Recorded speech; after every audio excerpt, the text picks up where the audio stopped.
Ici, avec eux, il y a eu ce mystère qui dure depuis Épidore, que des gens dont ce n'est pas l'histoire, des personnages qui ne sont pas vous-même, à des gens qui n'en ont rien à faire a priori, si ce n'est oublier leurs soucis, se divertir, communient ensemble pendant 2 heures, dans une chose qui est invraisemblable dans une ville de 15 000 habitants, un théâtre où des vrais gens racontent des vrais rôles avec des vraies histoires. Toujours dans notre esprit, toujours dans notre souvenir et toujours dans notre reconnaissance, on aura le sentiment que ce théâtre est celui de Lazenec et Boivin, de Boivin et Lazenec. D'être comédien et danseur, on sait que c'est tout juste bon pour toucher des indemnités du chômage, et metteur en scène, ce qui n'est pas un métier, et chorégraphe, ce qui est une plaisanterie. On les a souvent appelés zig et puce, plic et ploc. Mais je pense quand même que nous aurons tous dans notre cœur quelques regrets.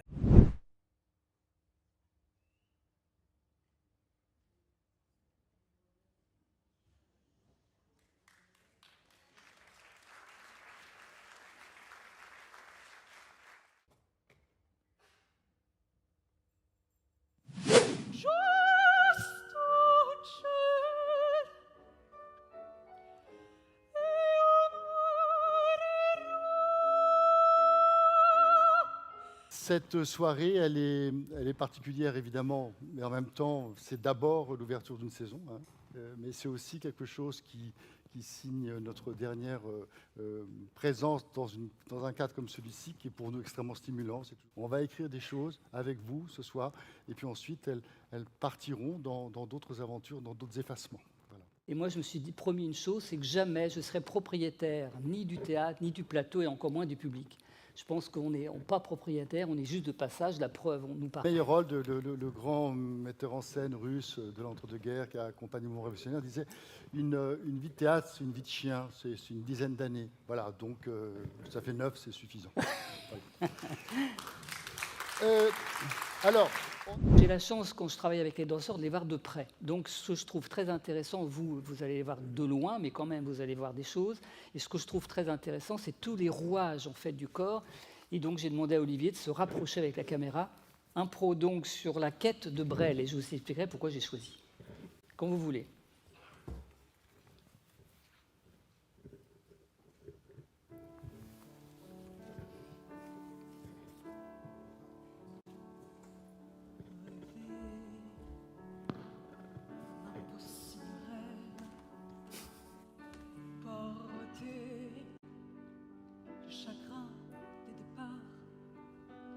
J'ai fait appel à Léo parce que j'ai commencé tout petit aussi à danser.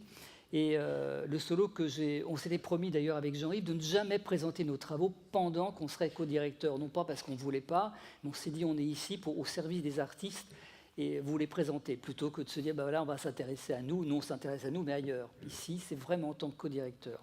Mais cette fois-ci, comme on s'en va, on a dit ben voilà, on va vous présenter nos travaux. Et ce solo, en fait, je me suis dit voilà, j'ai envie d'écrire une histoire, et cette histoire, c'est de quoi est constitué un corps de danseur. Et là, j'ai commencé à fouiller dans mes souvenirs, etc. Et dès petit, en fait, il y a des histoires qui se sont écrites et j'essaie de les danser.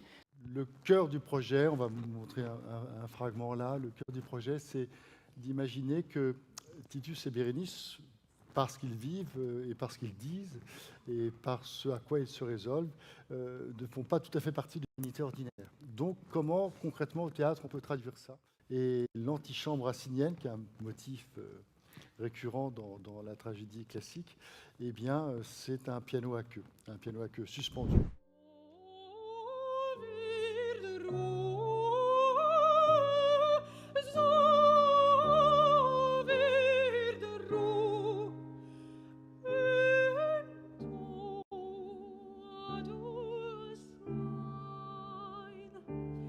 So wird der